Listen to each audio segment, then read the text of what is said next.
Two different attitudes today. We're going to talk about positive attitude and negative attitude. Those are the two main attitudes we're going to talk about. Two different ways we think and we feel. Okay? So, and I want you to think about this list this way. This is an example of how I want you to think about this. If I have a mango tree at my house, on my land, if I have a mango tree, what kind of fruit am I going to have? Mango, yeah. If I have, I think it's called wood. Wood? How do I say it? Grapefruit, yeah. How do I say it? Wood? Okay. If I have a wood, if I have that kind of a tree, what kind of fruit will I have? Yeah, wood, okay. So, if I have a positive attitude, there's certain fruit that I will produce. If I'm a positive tree, I'm going to produce certain fruit. If I'm a negative tree, I'm going to produce different fruit. Okay? So a positive tree produces fruit that's like this. It's, I can. We think, I can do this. I believe in my strengths, or the strength of another person even. There's going to be more smiles than frowns. I'm going to have confidence. I'm willing to take on challenges. I'm willing to put extra effort into work, into working with people, and even getting tasks done. You know, I had that energy and that interest in being able to work well with people and getting jobs done. And then I'm going to look for solutions. When there's a problem, I'm going to look for a solution. I don't let the problem just stop me. Okay? So that's the kind of fruit that a positive tree is going to give us. Okay? Positive thinking, positive feeling. This is the kind of fruit that will grow out of a positive attitude. Okay? Now, a negative attitude produces different fruit. Okay? It produces fruit like this. It says, I can't. It sees the problem, or it sees all of the difficulties, and it doubts its abilities to overcome. And it says, I can't do this. And this kind of attitude usually has very low interest, low motivation, maybe no motivation, or very low motivation, or low interest, not enthusiastic, okay, low energy. More frowns than smiles, more, their face doesn't look happy a lot of times. Less cooperative with people, more upset with people maybe, more frustrated with people, just less willing to put out effort to work well with people. And gives kind of low effort, minimal effort. Maybe just does what they have to do, but they don't go the extra mile. They don't do the extra to do the best job they could. They just do what they have to do. And when they see a problem, then they stop. They think, well, there's a problem. They don't try to solve the problem. They let the problem stop them. Because they may think, I can't do it. I can't overcome. So that's the kind of fruit that a negative attitude will give us. Okay?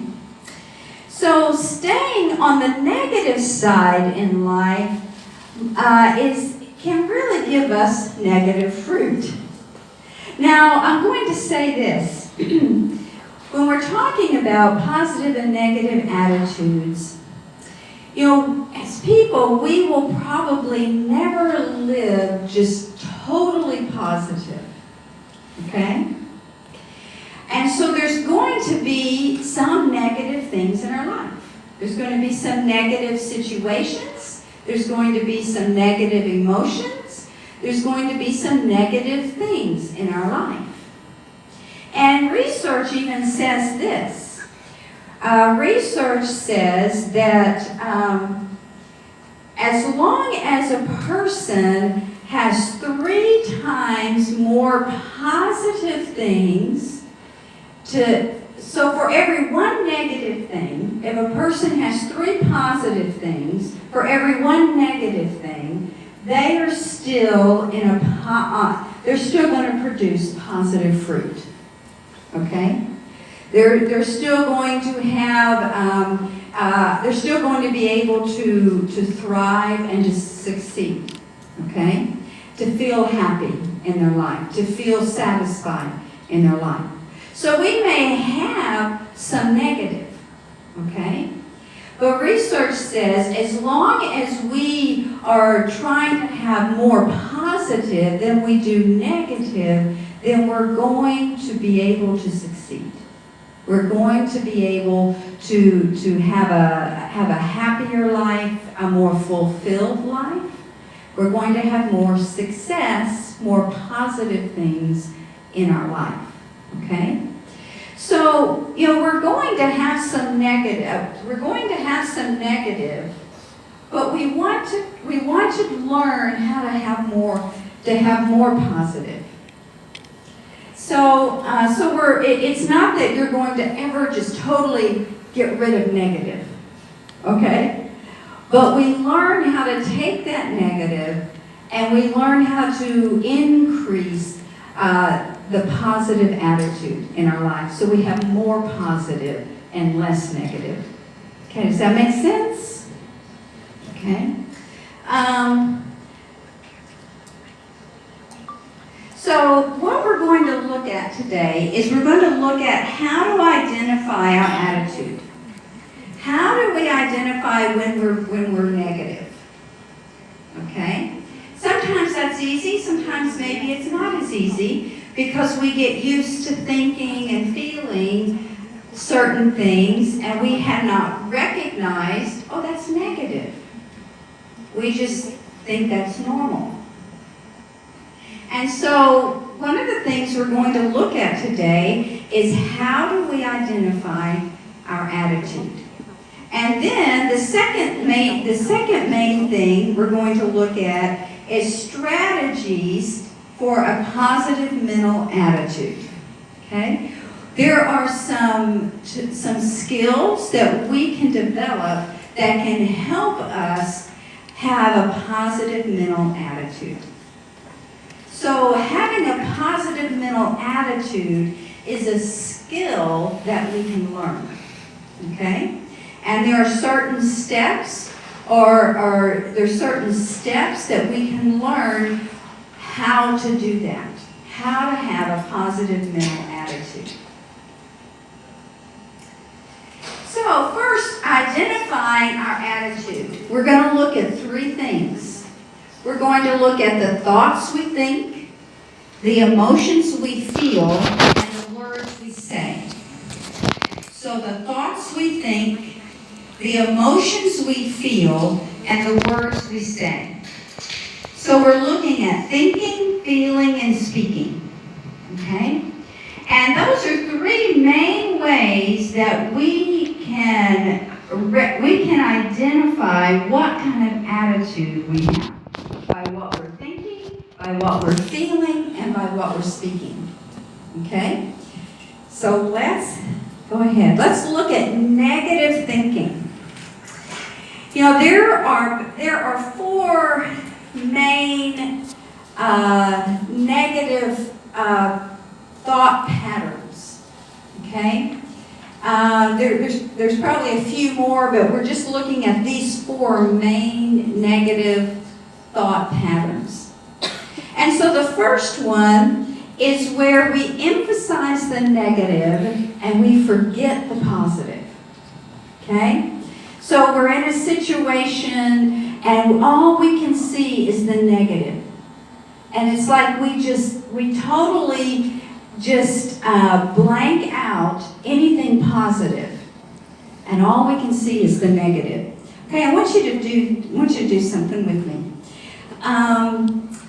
I want you to put your eyes like either on me or something in front of you and just fix your eyes on that.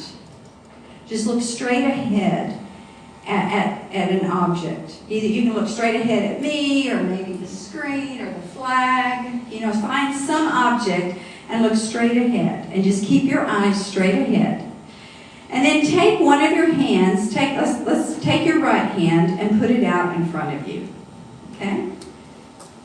So, and remember you're gonna keep looking straight ahead at the object. But do you see your hand right there in front of you? Okay.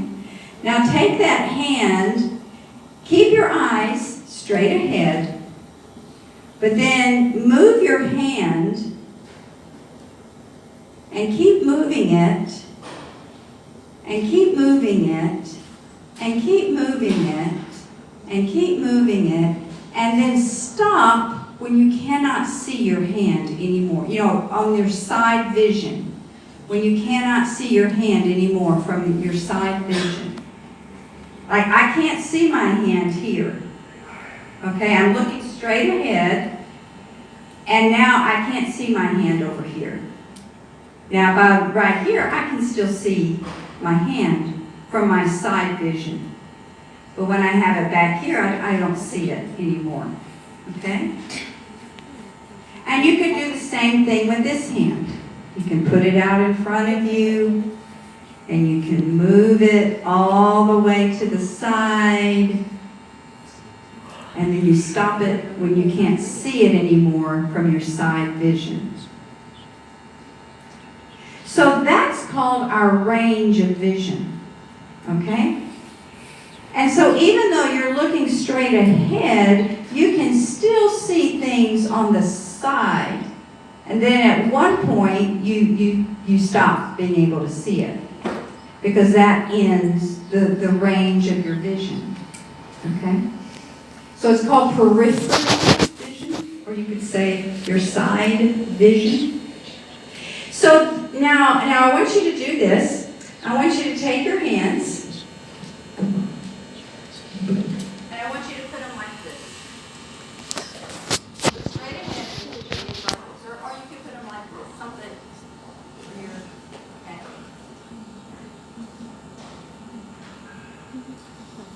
Now when you have your hands like that, you block your side vision. Okay? So when your hands are like this, where is your vision? What do you see? Straight in front of you. Okay, straight in front of you. But you don't see anything over here or over here. Okay? So you block your vision. So this thinking is like that. All I can see is the negative. That's what's right in front of me. And it's like my vision is blocked and I can't see anything positive that's on the side. All I can see is the negative.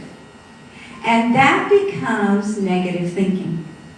Because all I can see is what's negative about this situation and the positive is blocked out.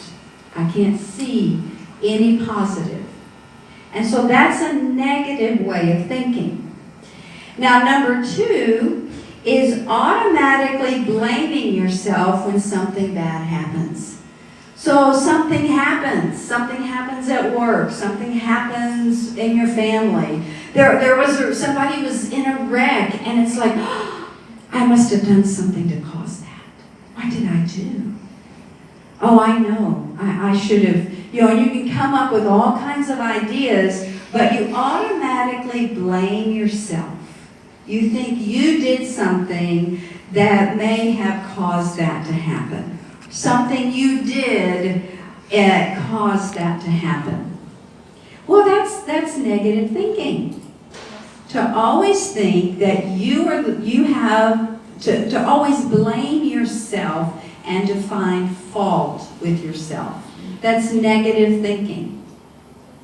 Number 3 is automatically anticipating the worst. So maybe you got on your motorbike and it wouldn't start. And so you're like, oh, I'm going to be late for work, and this whole day is just going to be a bad day. So you had one bad thing happen, your motorbike wouldn't work, and you start thinking about the whole day, all the rest of the day is just going to be one bad thing after another. It's just going to be a bad day. Well, that's negative thinking. Now, I think for a lot of us, that can be really common thinking. You have something bad happen and it gets you in a bad mood. You have bad feelings. And so you just start thinking this is just going to be one of those bad days, But really, that thinking is negative thinking. Now, a fourth kind of thinking is when we see things as either good or bad, that either it's perfect or it's no good. And so there's no middle ground. There's nothing in the middle. It's either all good or it's all bad, and there's nothing in the middle. So an example of this could be like, I have to make 100 on that exam. Maybe the 100 is the highest score. And you say, I want to make 100. I want to make the highest score on the exam. Well, and then you don't make the 100, you make a 90. Which is still, let's say that's still in the range of an A. Y'all do A, B, C kind of grades? Okay. And so that's still in the range of a good grade. But this thinking, number 4, says, I did bad. I did terrible. I made a 90. This is terrible. I failed. So it's either I'm all perfect or I'm all bad. Either I make the highest grade or I just blew it. Well, that's negative thinking. That's negative thinking. And that's also really common, I think, for a lot of people. A lot of times we are thinking it's either all this, it's either all or nothing. It's either all good or it's just bad. Either I reach my goal or I failed. Okay? And so I think that's real common for us to think that way. And it's also negative thinking. It's negative thinking. So that's thinking, negative thinking.